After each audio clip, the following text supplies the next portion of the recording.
This recording is meant to help Mr. Leclerc step back and look at the choices in front of him before making final decisions about the lawsuit. The purpose is not to tell him what he has to do. The purpose is to lay out the roads clearly: the safer road, the broader road, the settlement road, the accountability road, and the discovery road. Each option has benefits, each option has risks, and some choices may affect what can or cannot be done later. By the end of this recording, the goal is for Mr. Leclerc to be able to answer the most important questions clearly: who should be included, what must be proven, what his main objective is, and which risks he is willing to accept. This is about helping him make a careful, informed decision, not from pressure, not from fear, and not from frustration, but from strategy. Here's an outline of the outcomes associated with each road. Road 1. Fast money/quick settlement. Best route: narrow, clean, easy to understand claim. This usually means focusing on Church Kingsway, possibly Ken Bach, only if there is a clear factual basis. The goal would be to make the case easy for Kingsway or its insurer to evaluate quickly. Why this route fits fast money. A narrower claim is easier to understand. It is less expensive to defend. It creates fewer procedural fights. It gives the other side fewer reasons to delay. It may make insurance involvement easier. It keeps the conversation focused on settlement instead of war. Possible outcome: earlier settlement discussions, lower litigation cost, less discovery, less emotional exhaustion, faster resolution. Trade-off: the settlement may be smaller. Some people Mr. Leclerc believes were responsible may not face direct consequences. The deeper truth may never fully come out. Police-related issues may remain unresolved unless dealt with separately.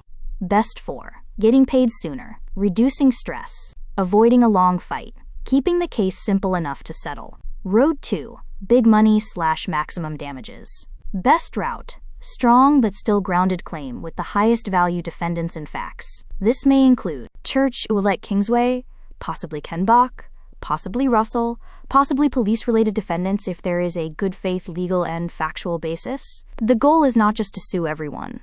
The goal is to include the defendants and facts that increase legal exposure. Why this route fits big money. More defendants may mean more sources of liability. Corporate defendants may have insurance or assets. Police involvement, if properly pleaded, may increase seriousness.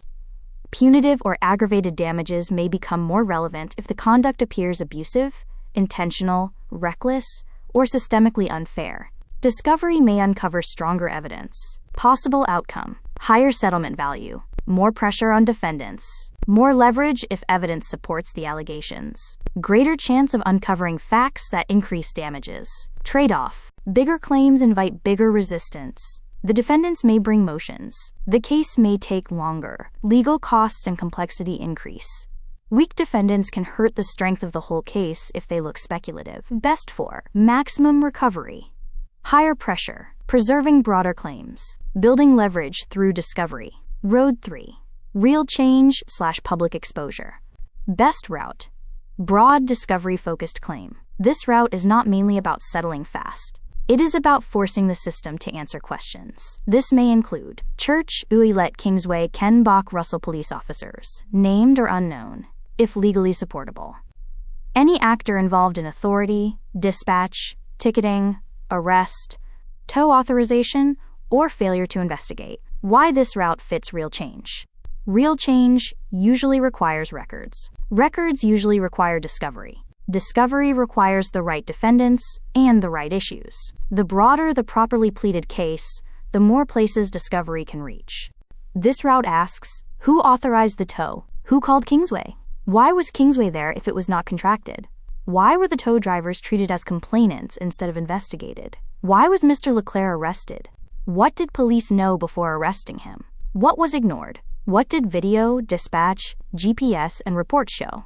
Was there a pattern of misuse of towing authority? Possible outcome: documents are produced. Witnesses are questioned. Contradictions are exposed. Police conduct may be examined. Towing practices may be challenged. The public interest part of the case becomes stronger. Trade-off: this is likely the slowest route. It is likely the hardest route. It may reduce the chance of a quick settlement. Defendants may fight harder because exposure matters more than money. The case can become emotionally exhausting. Best 4. Truth, exposure, changing conduct, forcing answers, creating a record. Road 4. Justice/accountability. Best route. Balanced but firm claim.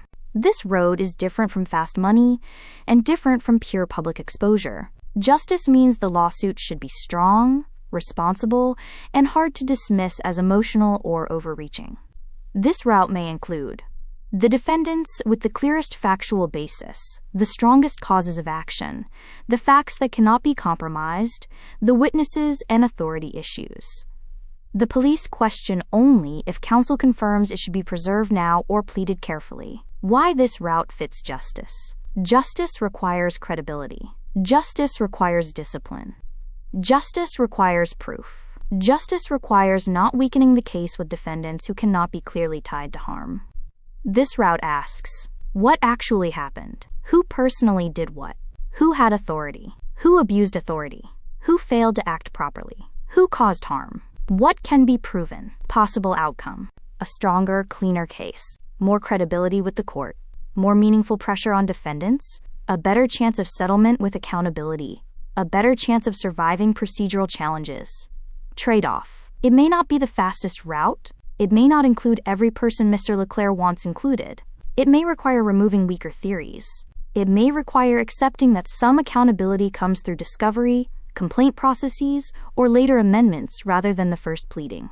Best for credibility, accountability, court strength, a case that can be taken seriously, a balance between truth, proof, and pressure. The roads compared. If the objective is fast money, choose the narrowest strong claim. Likely route. Church Kingsway, possibly Ken Bach. Avoid unnecessary defendants. Avoid speculative police claims unless counsel says they must be included now to preserve limitation rights. Consider a settlement demand before service. Main benefit.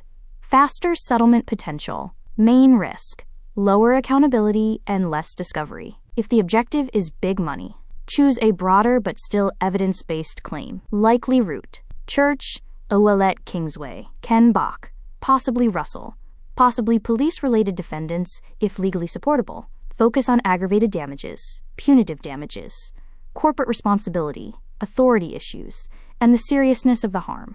Main benefit, higher potential value. Main risk, more resistance, delay, and procedural fights. If the objective is real change, choose the discovery route. Likely route. Include the actors necessary to force the full story into the open. That may include the tow operators, Kingsway, management/ownership, the neighbor or resident involved, and possibly police actors if legally supportable. Main benefit, truth, exposure, records, and pressure for change. Main risk, slowest, hardest, most expensive, and least likely to settle quickly.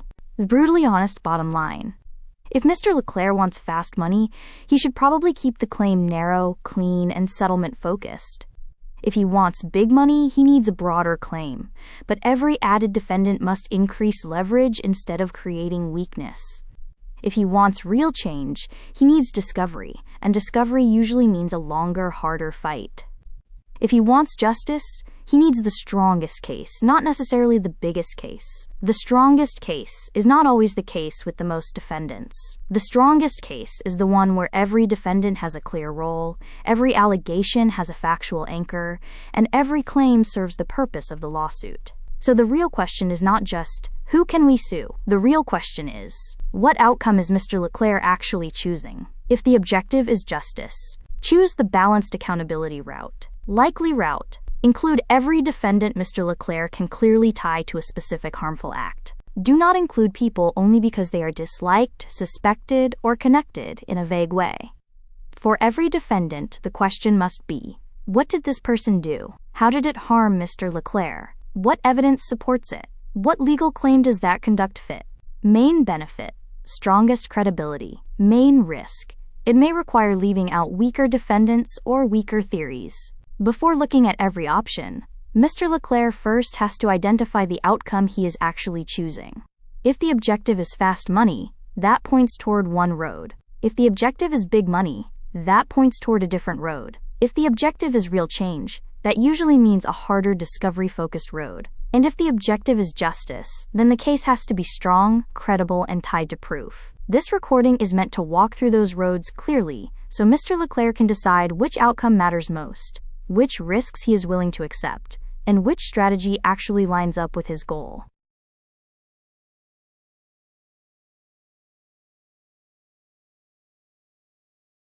Now that we know the possible outcomes, the next question is strategy. This is where the case gets more complicated. Mr. Leclerc may want a quick settlement, but he also sees a much bigger picture. He sees multiple people making separate decisions that all moved in the same direction.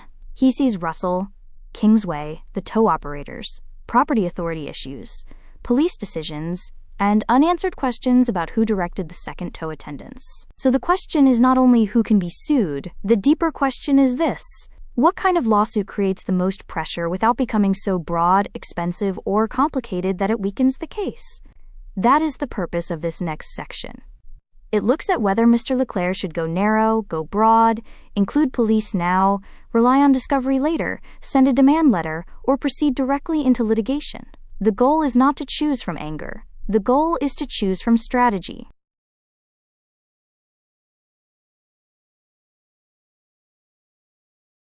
Mr. Leclerc wants us to sue them all, if we really think about it, playing it out with the goal of a quick settlement out of court. Let's imagine how that would work. What it would take. Would it take a devastating lawsuit up front? One that threatens the entire system coming to its knees? Do we have the power to make that move? Do we go after the whole true reality as we know it out the gate? Show them we connected every dot, force them to realize the risks of going through the discovery public exposure process and settling large outside of court? Or do we creep into it and let discovery force it? But will it really work out as we imagine? It all depends if Kingsway will take on the burden, or if they will take a gamble, risk the threat to their relationship with the ODD, spilling over into an illegal gray zone of abuse of power? Will the police be subpoenaed and their involvement be forced into view through discovery of who held the keys to each crooked move? What you're describing is a litigation strategy question, not a pleading question. And if the goal is a quick settlement, the answer is often counterintuitive. A lawsuit that alleges everything imaginable and attempts to bring down an entire system does not automatically increase settlement pressure. Sometimes it does the opposite. A defendant will generally ask, how much exposure do we realistically face? How likely is the plaintiff to prove it? How expensive will discovery be? Who else gets dragged into this? Can we win on motions before trial? The strongest settlement position is often not, we know every conspiracy and every bad thing that happened. It's, we can prove enough facts to create significant risk if this continues. That's a different thing. The Kingsway question. Suppose Kingsway is sued. Kingsway then has choices. Option A, fight everything. That means producing records, producing dispatch logs, producing employee records, producing communications, examinations for discovery, legal fees. Option B, look at the risk and settle. They may settle if they conclude the cost and uncertainty of litigation exceed the value of settlement. That calculation happens every day. The discovery question. You asked, will police involvement be forced into view through discovery? Maybe, but discovery is not magic. Discovery helps if the records exist, the records are relevant, the court compels production, the records support the theory. Sometimes, discovery reveals exactly what a plaintiff suspected. Sometimes it reveals something entirely different. Sometimes it reveals nothing useful. That's why lawyers are careful not to build a case around assumptions. The biggest unknown you keep coming back to? Who directed the second tow attendants? That's actually one of the strongest discovery questions, because it is concrete. Not, was there a conspiracy? But, who requested the second truck? What dispatch records exist? What communications exist? What logs exist? Those are answerable questions. The settlement reality. Most defendants do not settle because the plaintiff connected every dot. They settle because continuing creates measurable risk. That risk can be damages, legal fees, disclosure obligations, witness examinations, business disruption, reputational concerns. What I would focus on, if I were evaluating settlement leverage, I would focus on the actual June 29th chronology. Witnesses, video evidence, dispatch records, property management records, the authority issue, the second attendance question. Those are factual pressure points. Theories about how the entire system works can be explored later if evidence supports them. The practical question is, can Mr. Leclerc establish enough proven facts that defendants conclude discovery is not worth the risk? That's usually where settlements come from. Not from the size of the allegations, but from the strength of the evidence behind them. I understand the reasoning Mr. Leclerc is expressing. What he's saying is not, lots of people were present. He's saying, lots of different people each made independent decisions, and those decisions all moved in the same direction. That's a different argument. His position appears to be, Russell allegedly had no authority. A ticket was issued on private property. Kingsway allegedly lacked authorization. A first tow operator attended. A second tow operator attended. A vehicle strike occurred. Police allegedly focused on Mr. Leclerc immediately. Witnesses were not interviewed. Mr. Leclerc's injuries were not documented. His vehicle was later towed/impounded. Viewed individually, each event may have an explanation. Viewed together, Mr. Leclerc sees a pattern. The important distinction is this: a court will generally want evidence for each step. For example, did the officer have authority to issue the ticket? Who requested the tow? Who authorized the tow? What did the officers know when they arrived? What witness interviews were or were not conducted?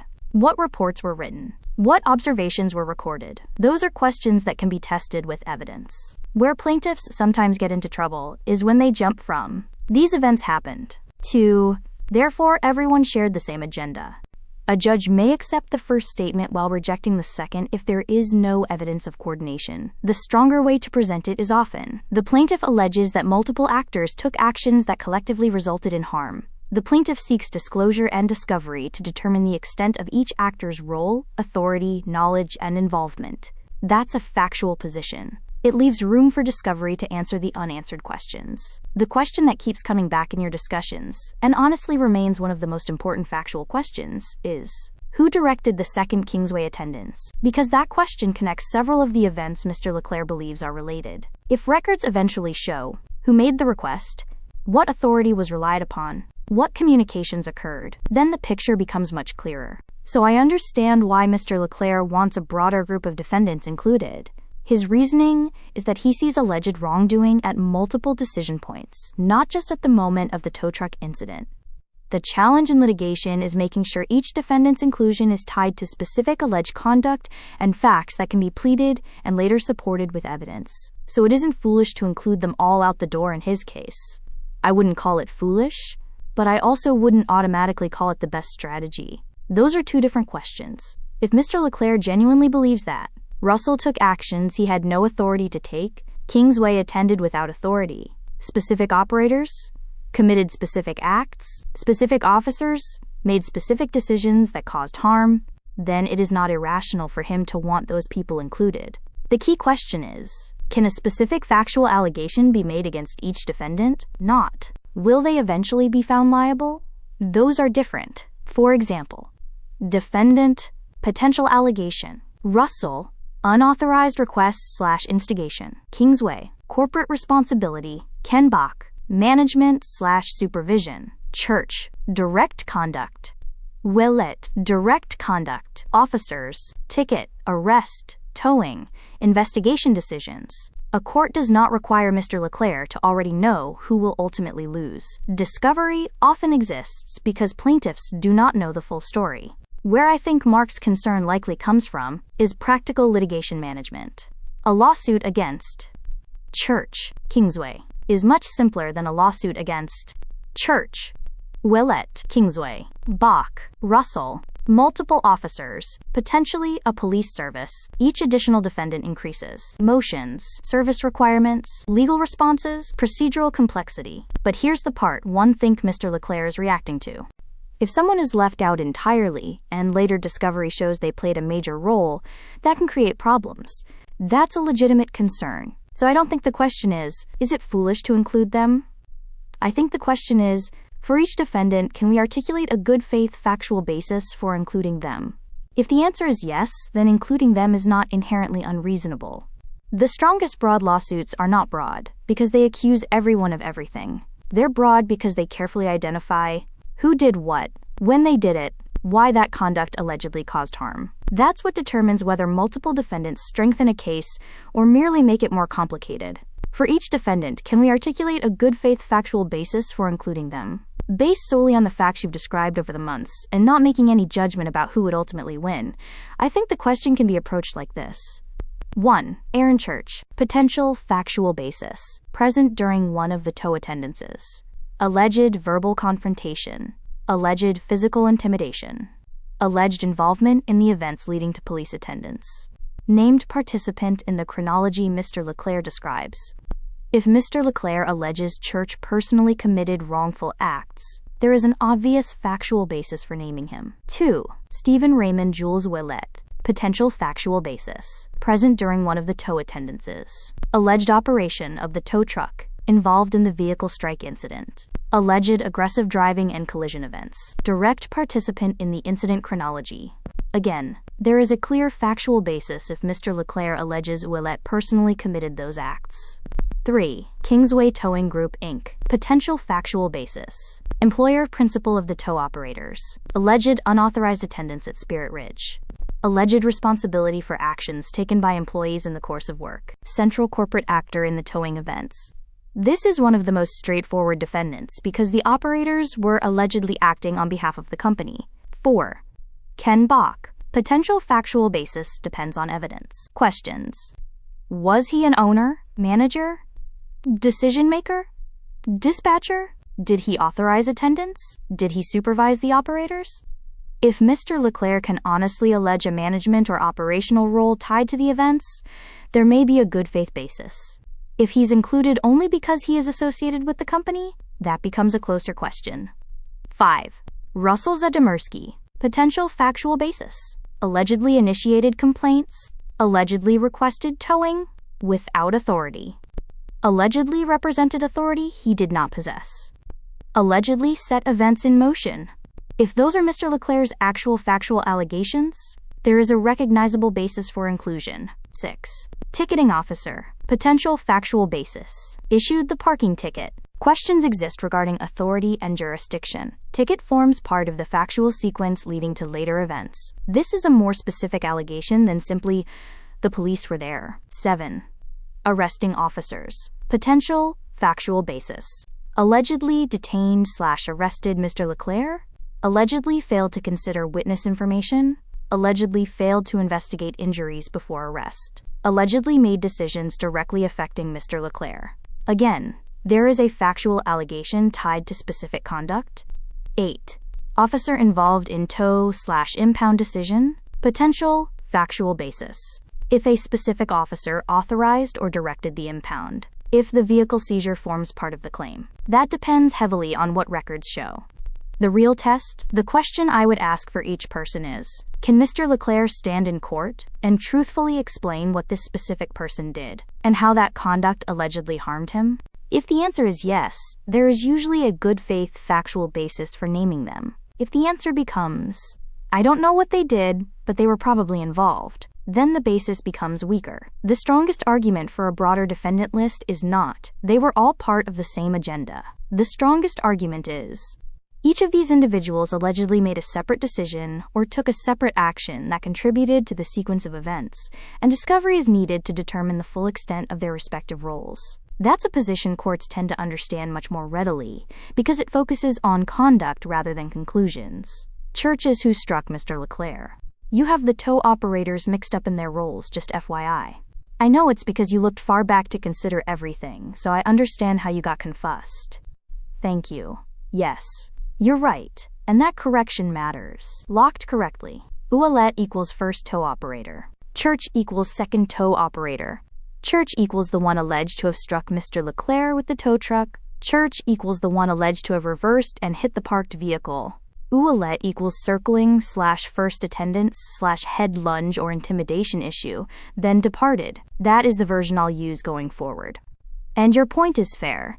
I was pulling from older versions where the names kept flipping, but the current working version is Church as the strike driver. Church is who struck Mr. Leclerc. You have the tow operators mixed up in their roles, just FYI. I know it's because you looked far back to consider everything, so I understand how you got confussed. Thank you. Yes, you're right, and that correction matters. Locked correctly. Ouellet equals first tow operator. Church equals second tow operator. Church equals the one alleged to have struck Mr. Leclerc with the tow truck. Church equals the one alleged to have reversed and hit the parked vehicle. Ouellet equals circling/first attendance/head lunge or intimidation issue, then departed. That is the version I'll use going forward. And your point is fair. I was pulling from older versions where the names kept flipping, but the current working version is Church as the strike driver. The question is, with the deadline June 29th, can Discovery bring the police into the lawsuit, or with that deadline have already passed by that point mean it's too late to bring them into the lawsuit? If the answer is, it will be too late, based on the 2 years passing. Note the lawsuit is filled in time against Kingsway, the tow drivers, and Russell, but by the time Discovery subpoenas or whatever process motion/amendment allows adding in the police, will it be too late to add them? This is exactly the kind of question where I would tell Mr. LeClaire, do not assume either answer, because the answer depends on Alberta limitation law, relation back rules, discoverability principles, misidentification issues, and the procedural posture of the existing action. That's a legal question, not just a factual one. What I can say is this: Mr. LeClaire's concern is legitimate. His concern is, if I sue only Kingsway, Church, Ouellette, Russell, etc., and Discovery later reveals police involvement, will I be blocked from adding police because the 2-year period has expired? That is a real concern plaintiffs often have. Mark's concern is also legitimate. Mark's concern is usually, don't overcomplicate the lawsuit by naming defendants unless you have a clear claim against them. That is also a real concern. The critical question is not, can Discovery reveal police involvement? Discovery absolutely can reveal information. The critical question is, if Discovery reveals new facts after June 29th, what procedural ability exists to add new defendants at that point? That answer is very jurisdiction-specific and fact-specific. What I would do immediately, before making a strategic decision based on assumptions, I would ask a lawyer one very precise question. If a statement of claim is filed before the June 29, 2026 limitation date against Kingsway, Church, Ouellette, Russell Zadomirski, and related defendants, and Discovery later reveals actionable conduct by presently unidentified police officers, would Alberta procedure permit amendment of the action to add those officers after June 29, 2026? If so, under what circumstances? That's the question, not, can we sue the police? Not, will Discovery expose them? But, what happens if we discover their role after the limitation date? Because the answer to that question may significantly affect who Mr. LeClaire decides to name at the outset. And one final observation. Mr. LeClaire's argument is not really about winning against the police today. It's about preserving options tomorrow. That's a different objective, and it's the reason plaintiffs sometimes name broader groups of defendants than they ultimately pursue. Whether that's appropriate here is ultimately a legal strategy call, but the concern itself is not irrational. Can we research the law and see what we can find? Mr. LeClaire is leaning toward keeping it safe and including the police. Leaving the police equals more likely to settle quick. Including police could equal that too? Including the police will completely eliminate a quick settlement? After looking at Alberta limitation law, I think the answer is more favorable to Mr. LeClaire than either extreme position. What I found, Alberta has a specific provision dealing with adding defendants after a limitation period has expired. Section 6(4) of the Limitations Act allows a plaintiff to add a new defendant after the limitation period if the added claim relates to the same conduct, transaction, or events described in the original pleading, and the new defendant had sufficient knowledge of the claim within the limitation period plus the service period, such that they are not prejudiced in defending it. Whether the officers had sufficient notice or knowledge, whether they are prejudiced by being added later, issues become important. Avoiding a future limitation argument about whether they should have been included from the beginning. Is it too late to do a pre-settlement letter? Or pre-lawsuit letter, or whatever it's called? No, not necessarily. A pre-litigation demand letter, settlement demand, or without prejudice settlement offer can often be sent, even when a lawsuit is already being prepared or has already been filed. The timing question is really, what is the objective? If the lawsuit has not yet been properly commenced, a demand letter can still make sense. It says, here are the allegations, here is the evidence, here is the harm. We are prepared to proceed, but we are willing to discuss resolution. If the lawsuit has already been filed, settlement discussions can still happen. In fact, most civil cases settle after filing, after service, after exchange of pleadings, during discovery, during mediation, or even on the courthouse steps. Filing a lawsuit does not end settlement opportunities. The practical question in Mr. LeClaire's case, if the goal is a quick settlement, I would ask, who would receive the letter? Kingsway? Kingsway's insurer? Ken Bach? Their lawyer? All defendants? And what are you asking for? Money? Apology? Disclosure? Preservation of records? Combination? One thing to think about: a settlement letter is often strongest when it focuses on facts, evidence, witnesses, records that will be sought, damages claimed, rather than conspiracy theories, predictions, threats. The message is usually, here is the risk if this proceeds, not, we are going to destroy everyone. The first tends to get taken more seriously by insurers and defense counsel. As for too late, based on everything you've described, if the claim is still being amended and the defendants have not yet fully litigated the matter, I would not automatically assume it is too late to make a settlement approach. The better question is whether making a settlement approach now helps Mr. Leclerc's objectives more than simply proceeding with service and litigation. That's a strategic choice, not a deadline problem. Mr. Leclerc's biggest decision is not simply what to file. It is which road he is willing to take, because every road has a cost. A narrow claim may be cleaner, cheaper, and easier to manage. It may also make settlement discussions easier. But the risk is that it may leave out people Mr. Leclerc believes played a real role in what happened. A broader claim may preserve more potential claims. It may allow discovery to reach more people. It may make it harder for one person to blame someone else, but that road is also heavier.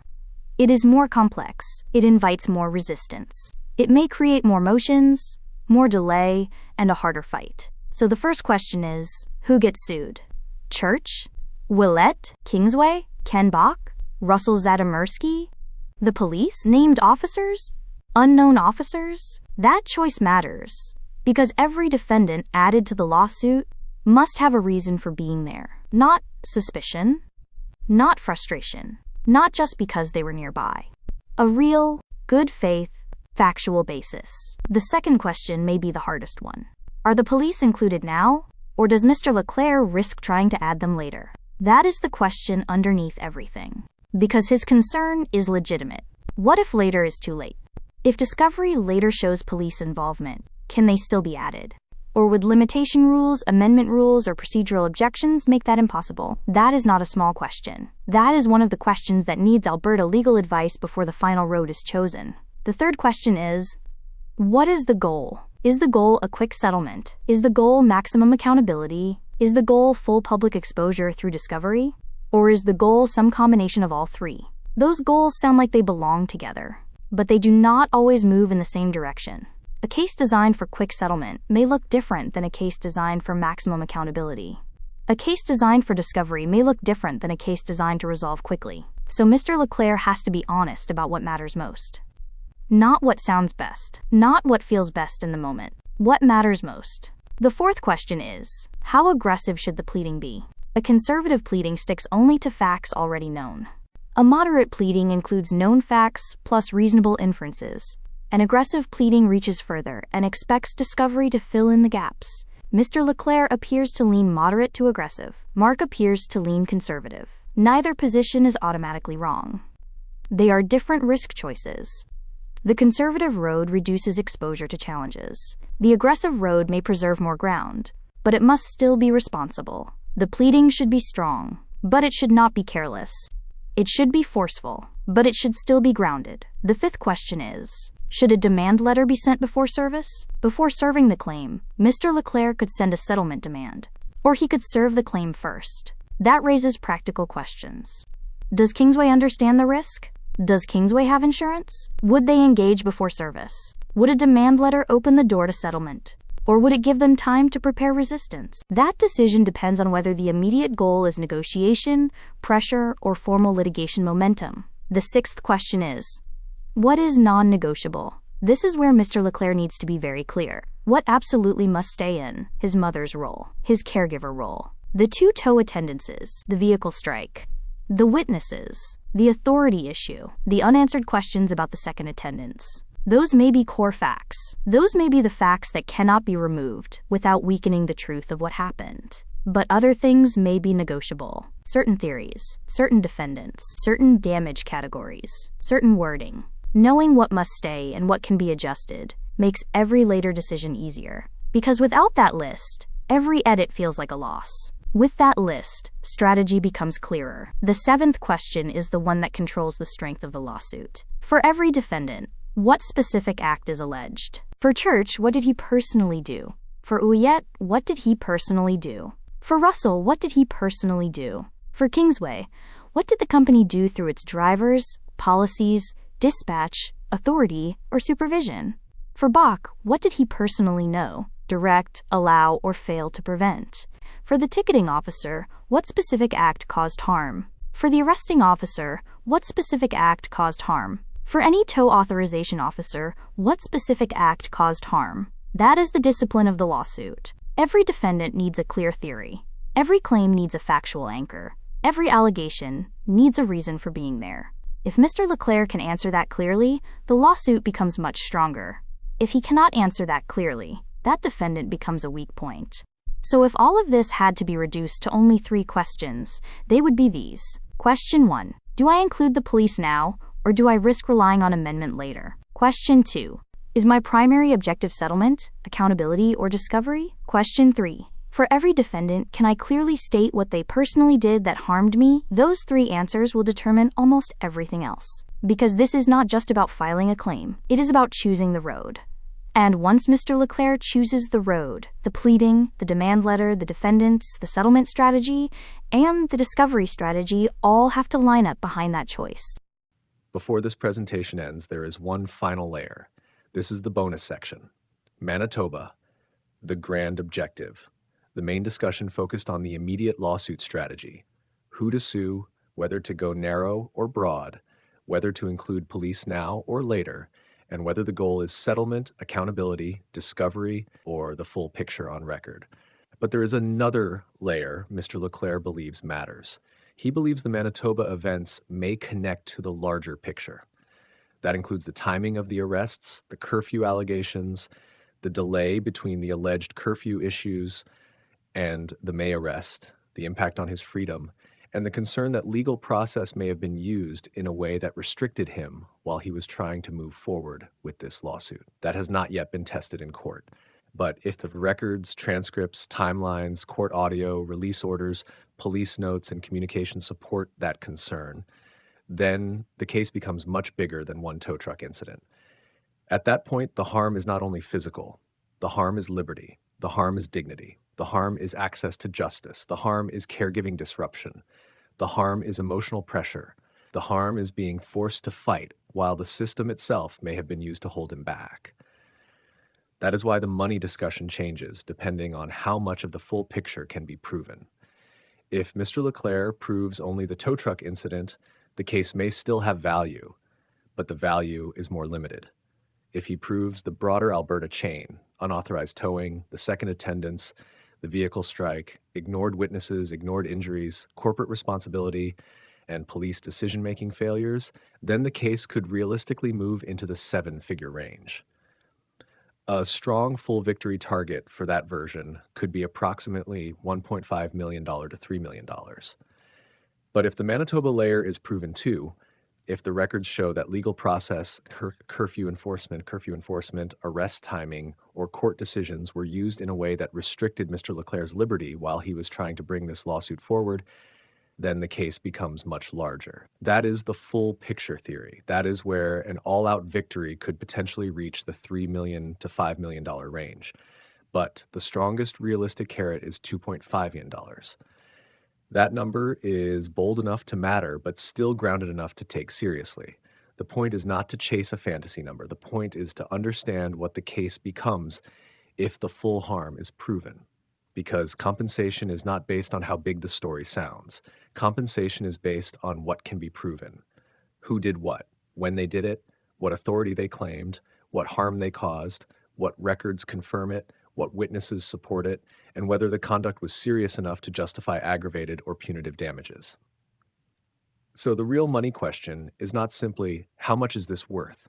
The real question is, how much of the full harm can Mr. Tékens Leclerc prove on the record? If he proves only part of the story, the number is smaller. If he proves the full picture, the number changes.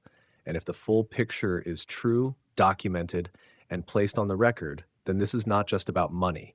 It is about accountability. It is about liberty. It is about access to justice. It is about making sure the system cannot be used against someone and then hidden from view. That is the grand objective, not just compensation, full truth, full accountability, full record, and the strongest possible outcome Mr. Leclerc can prove.